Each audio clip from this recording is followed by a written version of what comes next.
I'm not going to mention the name of them. They were buying our product, smoked salmon. They were buying it on a daily basis, been doing it for years. One day they just stopped buying, and I phoned the chef up and I said, is there a problem? You're not buying our smoked salmon anymore. He said, well, you need to speak to the owner. So I phoned the owner. I said, is there a problem? You know, is the quality not as good as it used to be? She said, well, I can't bring myself to sign a cheque to you because you supported Brexit. I said, that's ridiculous. You can pay by direct debit, it's fine. she was so deranged. That's I run an investment business, and we get the same. I had clients leaving out my investment business for the same reason. So it actually happened. I think there was an emotional reaction on both sides that actually hasn't helped us as we move forward. And it's still there, which is one of the reasons why I think that we shouldn't. I mean, and you're laughing, but, you know, the death threats I got were real. The people went to prison because they tried to kill me because of what I was trying to do. And the way certain papers were painting what I was wanting to do, and as you just did, is a real consequence to me and my family and my children. So it's not a joke. It's not a laughing matter when, you know, these are serious consequences. So I think the way we debate about this is really important. And we can't keep on going back and discussing this the whole time. But, you know, the benefits, I mean, one of the benefits I would say, actually, that isn't very talked about very often, and I do think it's a benefit of Brexit, is that as a country, not many people talk about politics or weren't actually that engaged in politics compared to our EU member states and neighbours. But now there's an awful lot of people who are involved in politics and talk about politics and debating about it, and we're teaching about it in schools a lot more. You know, that's healthier for our democracy that we've got more people involved in it. Ella, do you agree with Lance, who takes the view that it has not been as successful as campaigners hoped it was going to be? No, I mean, yes, I agree in terms of, you know, if you have a vote that is thwarted and delayed for, what was it, years and years and years, not until sort of 2019 that it's actually, the actual process of implementing it is done, then, you know, I think that sort of spelled the future of what was going to be Brexit Britain under a current political establishment that has a deep hatred of it. I mean, I think that the reason why I sort of chuckled at the reason why I chuckled at the sort of the comment about the emotional response, it wasn't to be nasty at all. Death threats are not funny, they're awful, and my sympathies are with you. But I think most people, when you try to characterise the response to the Brexit referendum, will agree on the Remain and Leave side that it was Leavers that got the vitriol, and not just from nutters online. Not just from nutters online, but from elected politicians, parliamentarians were talking about British voters in the House of Commons in a way that was absolutely disgraceful. But now talk to Barry in Croydon, who's a British voter, who's saying, what are the benefits of breakfast? That's a much easier question to answer. What are the benefits of Brexit? I can't really easily identify. No, I think it's just as easy as breakfast. It's a simple answer. We won the right to choose who governs us. We set aside an organisation that could extract tax from a nation and then write laws that we had to follow but had no say over. I mean, we now so are in a position... Can we just stop it? We did have a say over them. We were involved. We had an equal say with people of other countries over them. And our parliament did. And we also had a veto over several parts of it. So if we're going to revisit this history a bit, let's just try and get it a little bit right, because this can get irksome. And let's go back to the question. What can you actually demonstrate as a benefit that's happened? Because I think that's what Barry is asking. Well, yeah, there are lots of things. I mean, the fact that the COVID vaccines is a huge success. We must clear that up. That's not true. That is not true. It's been proven over and over again that actually we could have had the vaccines. The problem is we did not have the data. The EU were holding back for 2 weeks because they said that the data was not up to standard.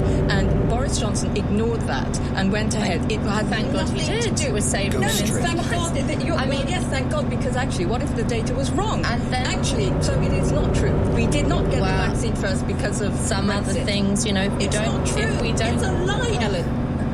My name's Ella. If we had to follow EU market rules, we wouldn't be able to nationalise things, which Andy Burnham as a politician might be quite interested in doing. I mean, I don't think it's controversial to say.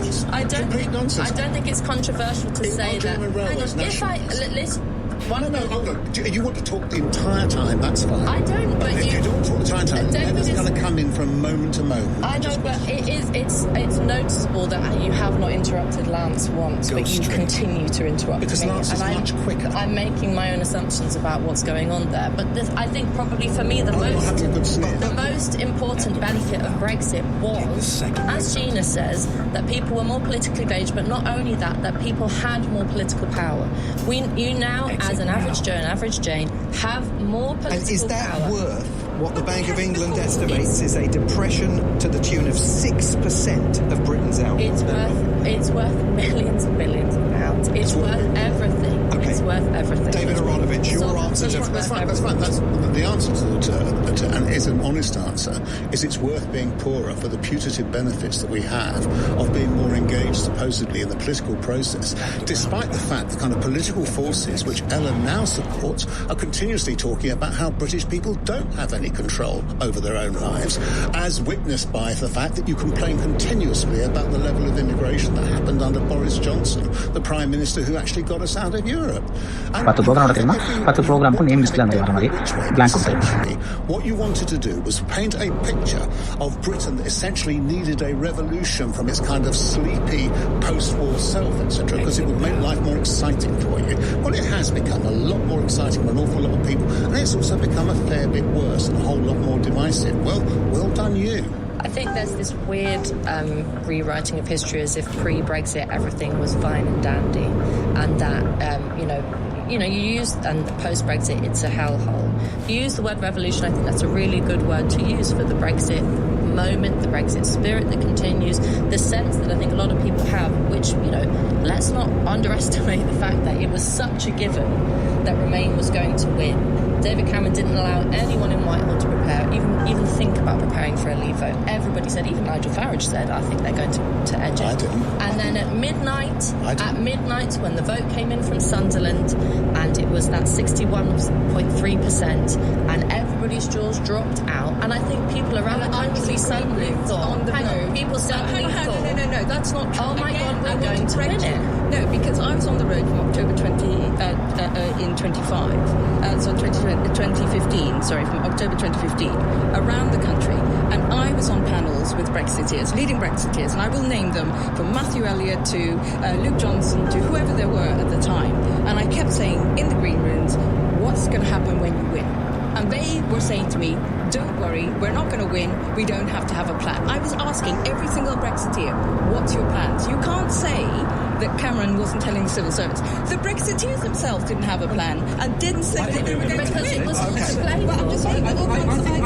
think the biggest misunderstanding amongst Brexiteers, I think that one of the biggest misunderstandings were that many of us thought that our rules and regulations were being written by unelected bureaucrats in Brussels. And what we found once we Brexited, that they were being written by unelected bureaucrats in the UK. Yes. And I think that has been the biggest learning since it's ripped everything. It's ripped all the curtains back and showed where it has. Okay, we've got lots of other questions to get to, and we've got another half an hour to go. Completely unable to point to any benefit. We've got lots of other questions to get to, lots of other issues that we're going to discuss. We've got half an hour to go. You can get in on the conversation at 0345 6060973. You can text 84850 with the time at 28 minutes to 9. The news headlines come from Matt Hewitt. Hundreds of schools will be closed until Friday as temperatures reach record levels. A red warning for extreme heat comes into force tomorrow morning until Thursday night in parts of southern England and Wales. Sir Keir Starmer has held face-to-face talks with his likely successor, Andy Burnham, after announcing his resignation yesterday. The Prime Minister pledged a smooth transition of power after announcing he's standing down. And England boss Thomas Tuchel insists there'll be no complacency when they resume their World Cup campaign tonight. They face Ghana in Boston, looking to make it 2 wins from 2 in the group. LBC weather, a warm night with clear skies for most, cloudier in the northwest and drizzle in western Scotland, Northern Ireland and the West Country, lows of 12 to 23 Celsius.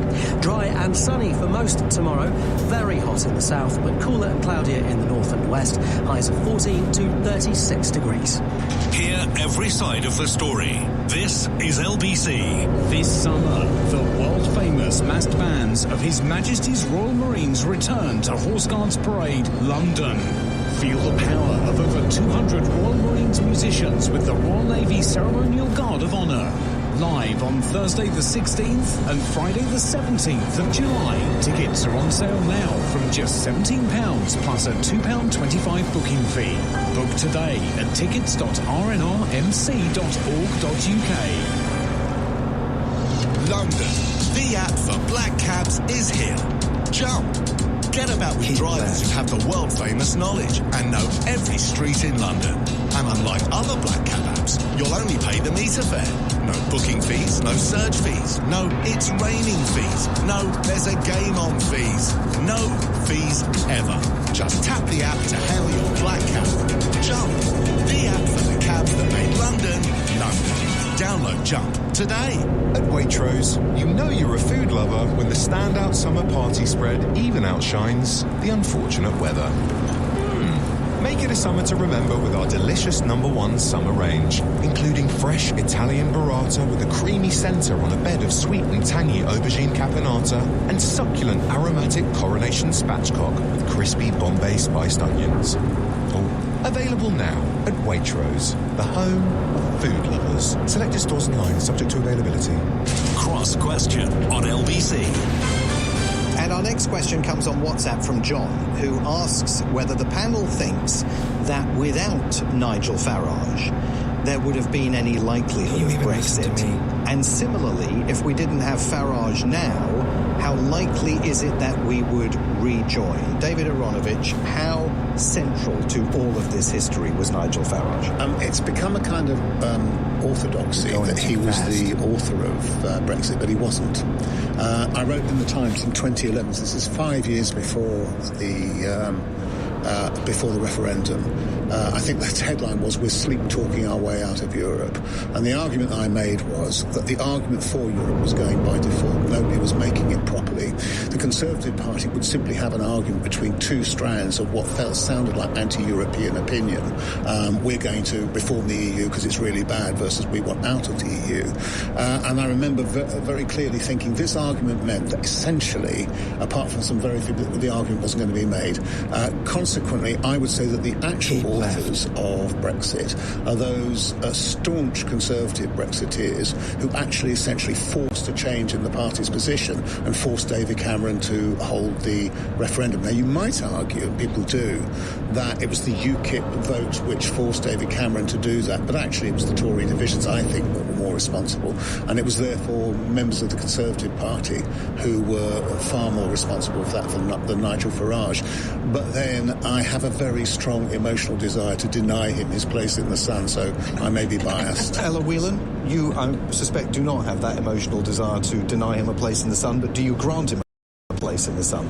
He's certainly integral, but I think it is a mistake to tie Brexit to Nigel Farage implicitly. I mean, the interesting thing about the Brexit vote was that despite the fact that he failed at the last crucial moment, you know, someone like Jeremy Corbyn spent his entire life as a political career as a very principled Eurosceptic with very deep thought around problems with the European Union. There has always been a very, very strong left-wing opposition to the European Union. And so, you know, there's, like myself, would have taken that position and wouldn't have wanted the Brexit that Nigel Farage wanted. Differed on issues like immigration, indeed differed on issues like, you know, what it meant for working class people. But the sort of good thing about Brexit was for that moment in 2016, on that day, it sort of didn't matter because the question really was just very simple. Do you want in or out of this institution? And we can, and I understood it to be, and then we can have an argument about the plan, the implementation, the politics of it afterwards. Because that's what you do. You answer one question, you say, okay, how are we going to implement it? What's it going to look like? And I think you do have to give Farage his day in the sun because he has been the only politician, Boris Johnson having failed and others being sort of wet in their defence of Brexit, who has never, ever, I listened to him on the radio this morning being, you know, absolutely unswayable in his defence of it, never ever reneged on the idea that Brexit was anything but a success for British voters and a success for British politics. politics. So I think he's been brilliant in his defence of it. Whether or not it would have happened without it, I don't know. It was a lot of people who voted. I don't think they all voted for Farage. Gina Miller, the centrality of Nigel Farage to all of this. I wouldn't say that Brexit would have been is down to Farage, because I agree with David. There was a lot of division in the Conservative Party, but also I'd say that don't forget the people who voted, because the poor response to the global financial crisis that came from the Conservative Party at that time did lead to an austerity, and the way people felt and the growing feeling of wanting someone to turn up. It didn't have to necessarily be Farage, somebody who would tell them that their lives would be better. The populism that grew was because of actually the lack of proper political choices after the global financial crisis. But even before that, it was also the divisions in the Conservative Party. So I think it's more complex than one person. He was definitely the figurehead, I think more so than anyone else. But I wouldn't say that he was the one that made it happen. And the second part of the question from John about with Farage now, is it likely that he could stop or affect rejoining? I don't think he can, because it is bigger than that now. It's about it is much, much bigger than just one person, and it's much more complex. And in all of this, pre-Brexit and post-Brexit, I am obsessive with process, and people do not seem to understand what the process of rejoining would be, and it's very complex. Leaving was complex, rejoining is complex, and it has to be done, and I know a lot by the law, in full transparency, in Parliament, in a proper way, and these things are not easy. They're very nuanced, and I just don't think it's down to one person. And Lance, what's your view of Nigel Farage's historic role then, and whether he impacts the possibility of rejoining now? He was engaged in the whole Europe question for decades. But I suppose that there were two sort of strands on the right, and he changed his position a little bit over the years. If you go back to around the sort of millennium, even, Jimmy Goldsmith, the referendum party and so on, there were a lot of people that were anti the EU. I was anti the EU, mostly because of regulation. I'm a free marketeer. I just don't believe in, having so many controls and rules and regulations, and they should be much more sensible. And I wanted to sort of ease up on bureaucracy. But as the years went by, he changed his position to a more nationalist position, and the immigration question became a much more, important question. But I think that, there were numerous reasons why people wanted to leave, whether it's sovereignty or immigration or whatever. There were a whole host of reasons why people wanted to leave, but they wanted change. And I think it was the coming together of Nigel on the immigration side and the Vote Leave people on the sort of more sort of business side that sort of helped it all work. I don't think one would have made it across the line without the other, actually. OK, let's go to our next question, which is also on text from Rico, who asks, if Brexit has failed, and I actually don't think it has, wasn't the problem Boris Johnson rather than the concept? Now, you defected from the Brexit Party to the Boris Johnson-led Conservatives just before the 2019 election, and 2 months before Britain left the EU. What do you say to Rico? Wasn't the problem Boris Johnson rather than the concept? I think Boris Johnson did squander a phenomenal opportunity, but because I just don't think, I don't think he had such a huge majority. He didn't need to do that oven-ready deal he did. He could have renegotiated at that point, and that's what he should have done. But he was so keen to get it across the line, he just ended up with this deal that was just clumsy, and I don't think we needed to do it at that point. But you have to feel some sympathy because, straight after we did that, COVID came along. Boris was literally on death's door in hospital. He must have had all the confidence knocked out of him when he'd been telling people COVID's not a problem, and then it's about to kill him.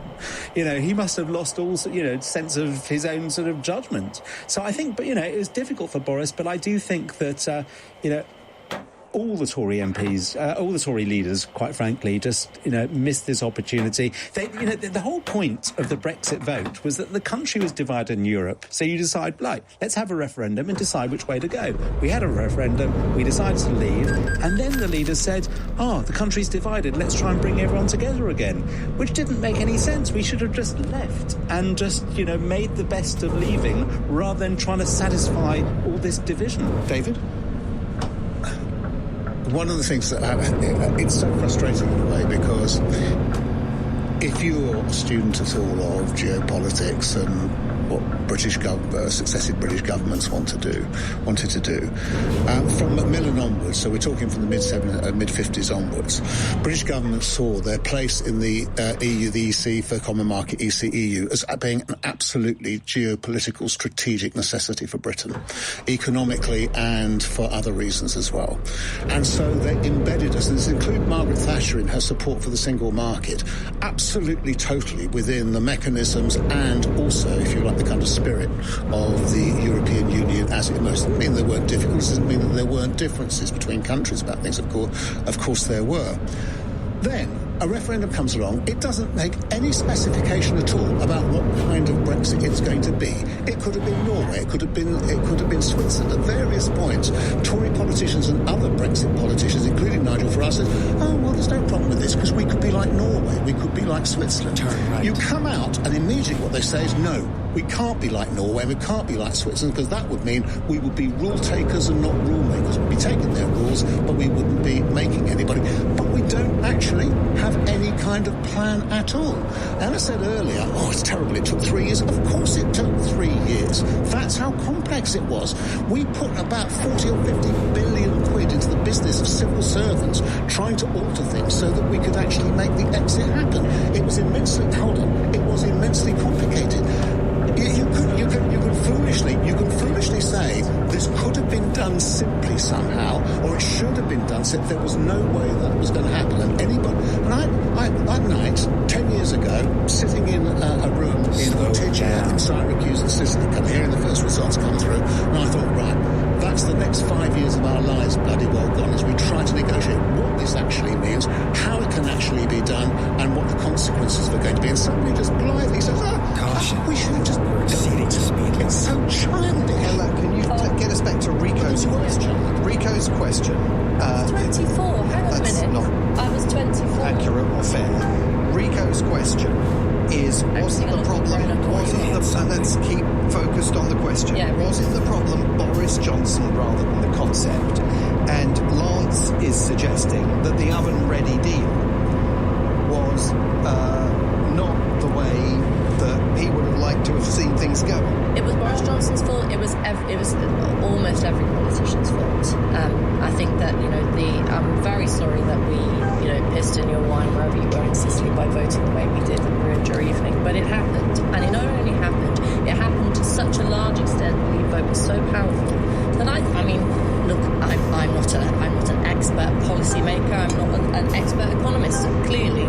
But I think to anybody looking at the magnitude of this vote, you would think, right, not only do the British people mean it, they really mean it. And so that means we don't do a sort of soft bit here, soft bit there. I think, you can take the temperature and say, hang on. The vote is 51.9 to 48. How is that a magnitude? Because of what happened in terms of the expectation of people and the amount of people that turned out and the vote. And I think we need to be careful not to slander Remain voters. No, you're slandering. Because there were lots of Remain. I think most, to be fair, Remain voters were very good-natured and acted in goodwill after the vote and did not join the second referendum marches, did not join the calls to reverse a historic vote. They actually took it, like we do in all kinds of elections and votes, took it on the chin if you're a loser. And I reject the idea that it was a sort of division between avid Leave voters and avid rejoin or Remainer voters. That's just what you just said. To come to Rico's point, I think it's really important. The reason why it took 3 years was not because it was complex. It was because we had a political establishment that was hell-bent on trying to reverse the vote. About policies. You've told Gina, I'm sorry, you told me I've been 5 times now that I don't understand anything. And it sounds, I know that, guys. I know that you guys.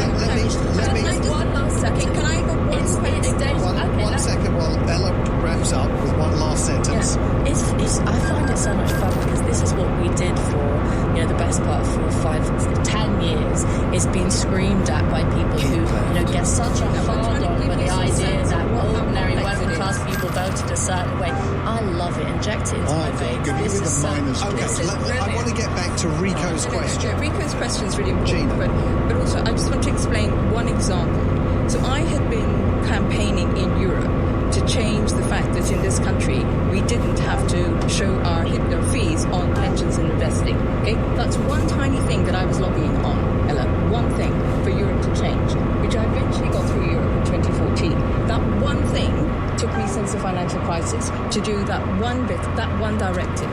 So if it takes that long to do one directive to change one thing to protect consumers, can you imagine unravelling years of membership and this in is every single area you want to defend.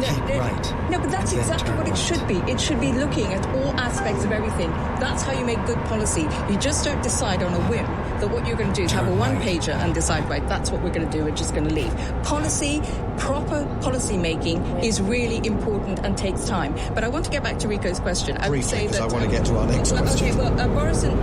no, I did... Boris has never been leader. That's different, but that's not actually to do with Brexit. I think that's just, voters again. No. Not doing what I want. Excuse me. He doesn't have the qualities for leadership, in my view, because he was not somebody who was actually telling the truth. I actually think that all politicians have to be able to stand up and tell the truth. And Boris actually took it so lightly, the role of Prime Minister. That's why I think negotiating with him at the head of the Brexit deal was reduced, ended up in a really paper-thin deal. It wasn't a great deal. Okay, I've got to get to a break, and then we have a question from Richard on WhatsApp that I think is hugely important and speaks to some of the practicalities that people are still experiencing 10 years on from Brexit. This is Cross Question on LBC. The time is coming up to 10 to 9. This is LBC. Lidl, we believe everybody deserves great deals on quality fresh fruit and veg. That's why we have Pick of the Week. Get up to 30% off 6 delicious fruit and veg items each week, with 3 of them on offer with Lidl Plus. Scan your app to save. Lidl, more to value. 18 plus GB only. T's and C's apply. See lidl.co.uk/mptv while stocks last. Serious about the right vitamins for you and your family? Trust Vitabiotics, the UK's #1 vitamin company for expert nutritional care for every age and lifestyle. Vitamins for everyone, including well man, well woman, well baby and well kid. From Boots, pharmacies and Vitabiotics.com. For #1 verification, see Vitabiotics.com. Lotto from the National Lottery now gives you 2 chances to win with every ticket. So it could be you and it could be you. You and then the same you again. You. 1 ticket, 2 chances to win. New Lotto. It could be you and it could be you. See website for Lotto changes. Rules apply. Players must be 18 or over. Nothing beats a Jet2 holiday. So who's ready for the best summer yet? Unwind in your choice of 4- and 5-star hotels in over 75 destinations like Kos, Lake Garda and Gran Canaria. Plus, you'll get 22 kilograms of baggage included. Book now and save £200 per couple. Jet2 Holidays. Package holidays you can trust. National protected. Subject to availability and conditions. Vodafone is backing the UK with an £11 billion investment to make the nation's biggest network even better. Fair play. That's a big commitment. So you can launch that business. So I can start selling my model trains in Pwllheli. Multitask in a haze of glory. I could stream Wimbledon whilst on a video call. And start doing more of what you love from anywhere. Opportunity awaits. Switch to Vodafone today on the nation's network. Nation's network means UK's biggest combined network through merger of Vodafone and 3 based on number of mobile sites versus major providers. See Vodafone.co.uk/TNN. Location subject to coverage. Cross Question on LBC. And it's our 10th anniversary of Brexit special edition of Cross Question. And Richard has texted in with a question that I think is hugely important for many people. He says, I work in the music industry doing music tours around Europe. The 90-day rule, which prevents UK passport holders who don't also have an EU member state passport from spending more than 90 days in the EU out of every 180, means that I only have half the work I had last year. Do you think the EU will get rid of the 90-day rule. And this is something that doesn't only impact people that are in business in the creative industries and arts and entertainment. It's a huge issue for businesses all over the country. Lance, what's your view? Do you think that the EU will ever get rid of this 90-day rule? Well, look, in any negotiation there are winners and losers, and clearly he is a loser at this moment in time, but there will be other winners. But the thing is, when you're negotiating, there will be things that Europe want from us, and we should make it damn clear that if they want X, they've got to give Y, and that's how negotiations work. So if this is really important to us, as are many other things, fishing rights or whatever they are, you've got to have good negotiators. Sadly, we've had useless negotiators, and our politicians have been very weak too. We have not had strong negotiators. So have you got any optimism that he's going to find himself able to recoup the lost earnings that he is experiencing? And he is by no means alone. Business is not about... I've been in business for all my life. Business is not about facing a problem and going off into a corner and sulking and putting your thumb in your throat and just sucking it. Business is about pivoting. When you have a problem, you find an opportunity. My business had a massive problem, nothing to do with Brexit. We were compulsorily purchased to build the Olympic Stadium. My whole business was being literally, we were one of 350 businesses, most of them just because collapsed. Of where you were located. Because of where we were located. Right, I could have just said, oh my God, this is terrible, our business is going to collapse and cry about it. But no, I didn't. I went off and found opportunities elsewhere. And that's what you have to do in business. Business is not about just sitting, accepting the rules. It's dealing with the rules. And what you have to do in business is you have to be better than your competitor, because all your competitors are facing the same rules that you are. That's what business is about. David Aronovich. I honestly am not expert enough on this to know the circumstances under which this might be a wave. Because we're just not important enough in that sense. But it may be that somewhere or other there's a trade-off to be had, and this can come back.